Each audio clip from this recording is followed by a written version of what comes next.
Welcome back sa aking YouTube channel. Para sa mga first time lang po na manood, please click mo na yan, James TV Manila. Anyway guys, wala nang bayad to, libre lang. Tulong mo na lang din sa kapwa mo. Right? Thank you very much po. So topic natin ngayon po, today's reflection. Nasa tema tayo ngayon ng hope o yung pag-asa. So alam naman natin, pag sinabi mong pag-asa, posible kang mabigo, lalo na yung kausap mo yung tao, di ba? So, halimbawa, sa isang negosyo, di ba? May inaasahan ka, namamagasa ka na makaklose deal ka ng malaking pera, malaking amount ng iyong negosyo, tapos hindi natuloy, so nabigo ka. Ganun din sa mga magkasintahan, di ba? Na pumasa na ang daming pinangako, tapos kalaon na lumitaw ang tunay na kulay. At yun, hindi na nga natupad yung kanyang pangako. So parang sa ano rin, ngayon, di ba? Nalalapit na yung barangay election. Yung mga chairman, kapitan, mga kagawad. Sigurado maraming pangako yan, di ba? So sa ngayon, makikita mo talagang mabait sila, dami na pinapangako. Pero pag naupo na, doon mo na makikita kung yung talagang pinangako nila ay kanilang tutuparin. Lalo na yung pagtulong sa mga may hirap, di ba? Sa mga may sakit, di ba? Sa mga nangangailangan sa kanilang mga barangay. So, doon mo palang malalaman. Kaya pag nakita mo na hindi naman pala tinupad, so mabibigo ka na.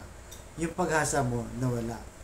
So, pero hindi yan pagdating sa Diyos. So, ayon sa Roma, chapter 15, verse 13, sa inyong pagsampalataya, mapupuno kayo ng kagalakan at kapayapaan.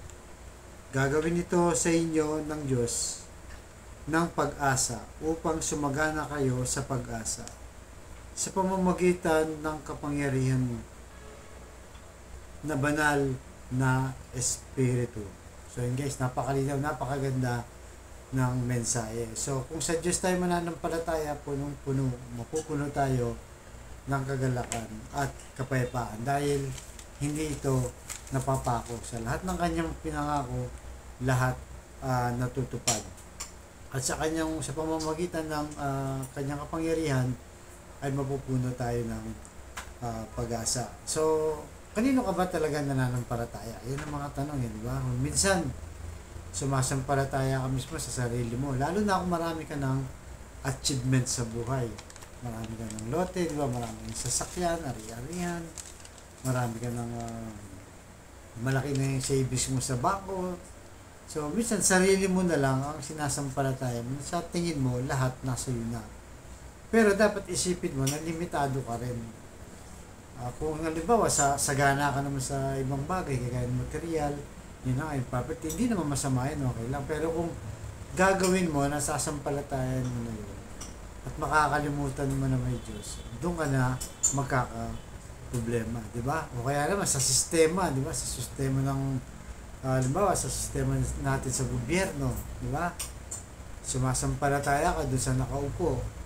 Halimbawa, sa presidente, vice president, sa congressman nyo, sa mayor nyo. So, kung anong pinag-uutos sa'yo, kung anong sinasabi sa'yo, kahit mali, sinusunod mo. So, sa kanya ka nananampalataya.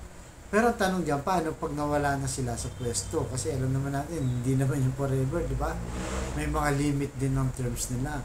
So, kung sila yung naasahan mo, dating yung panahon, mawawala sila sa serbisyo, hindi na sila magiging mayor, congressman, senator, o kung ano pa mang pwesto sa gobyerno na yung sinasampalataya, ay mawawalang silbi rin.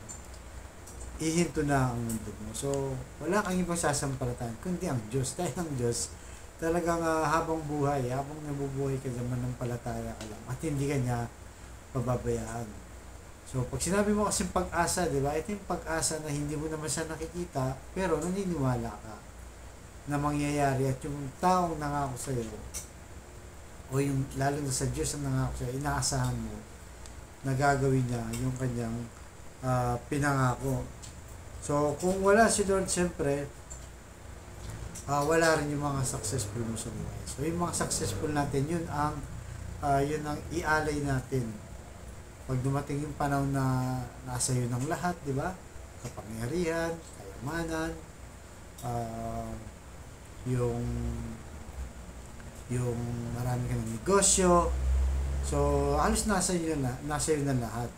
Pero huwag mong kakalimutan na may mas mataas sa'yo ng Diyos. Kasi diyan problema yung mga ibang mayayaman, di ba? Kung basta sila, akala mo, lifetime ang buhay nila dito sa mundo. Akala mo, sila na yung hari o sila na yung pare. Akala mo, wala nang kamatayan, di ba? So, ginagawa nila ang gusto nila kahit na nagarabyado nila yung mga tao, di ba? Lalo na yung mga maliliit sa lipunan na walang sinabi, talagang inapakapakan lang. Ginagawang robot lang o minsan talagang pinapasunod lang sa kanila dahil sa kanilang kagustuhan.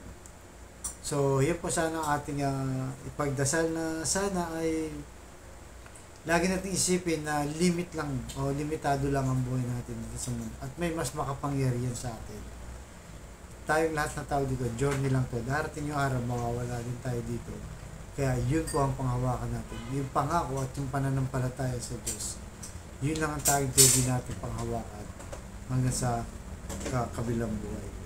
So tayo manalangin, Lord, salamat po sa yung paalalang to na sana hindi kami makakalimot at lagi namin isipin na kayo ang Diyos na mas higit sa amin lahat. Kahit ano pa mang estado namin sa buhay, kahit na sobrang successful naman, tulungan po. At sa kapatid namin nanonood sa aking vlog na may matinding karamdaman, physical, emotional o sa pamilya, sabayin mo ako sa simpleng dasal, na napakasimpleng dasal. Pero kung maniniwala ka, manampalataya, magtitiwala ka sa Diyos, tsak yun yung magiging answered prayer. Lord, i-bless niyo po ang kapatid namin nanonood sa aking vlog na may matinding karamdaman, may cancer na, Lord, stage 4, bedridden na, at kung ano pang mga karamdamang nararamdam sa kanyang katawan. Ipuin niyo po inyong mapagpalang kamay, mapagpagaling na kamay. Yakapin niyo, Lord, ng iyong pagmamahal para mawala ang kanyang karamdaman. Ganon din po sa mga relasyong ng mga pamilya, nagkasira-sira, nagkawatak-watak na, nagkaaway-away na dahil sa hindi pagkakaunawaan. Ibalik niyo po ang magandang relasyon. At sa financial, Lord, lalong-lalo na po sa mga kapatid namin, walang-wala na. Ultimong pambili ng ulam, pamasahe, pambaon sa mga bata, pambayad sa mga bill. Tulungan niyo po, i-bless niyo po ang lahat ng aming hanap buhay para sa aming pamilya. So, ang lahat ng ito inilin namin sa matamis na pangalan ng ating Panginoon Jesus. Amen. To God all be the glory. Sa ngalan ng Ama ng Anak ng Espiritu Santo. Amen. Thank you very much po.